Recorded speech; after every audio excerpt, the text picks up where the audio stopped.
10 na at patuloy pa pong maghahatid ng serbisyong totoo. Ang Kapuso Mo, Jessica Soho, the Philippines' most awarded news magazine program. Apat na taon ang lumipas. Nagbalik ang bangungot at mas tumindi pa. Naging madugo rin ang bakbakan. Meron kami putukan ng nangyari at may mga pinangyarihan ng sobrang matindi yung bakbakan.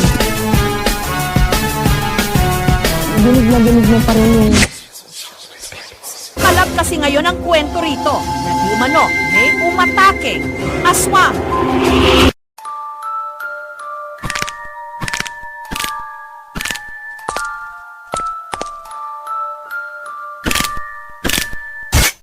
Di umano!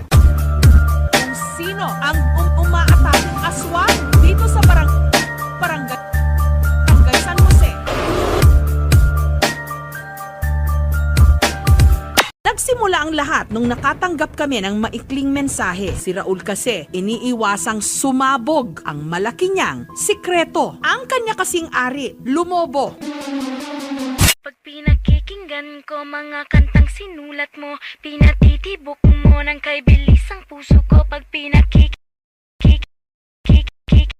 gusto ko ang nota mo. In love ako sa nota mo. Gusto ko ang titik mo. In love ako sa titik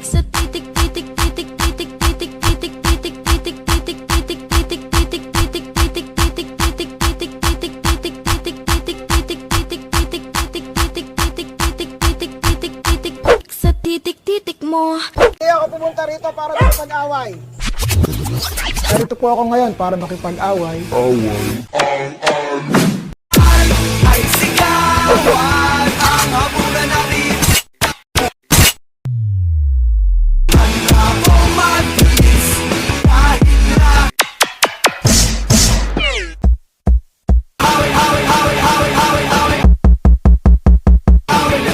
Marami pa ho tayong mga pagkukwentuhan at marami pa ho tayong mga pag-uusapan. Salamat pong muli.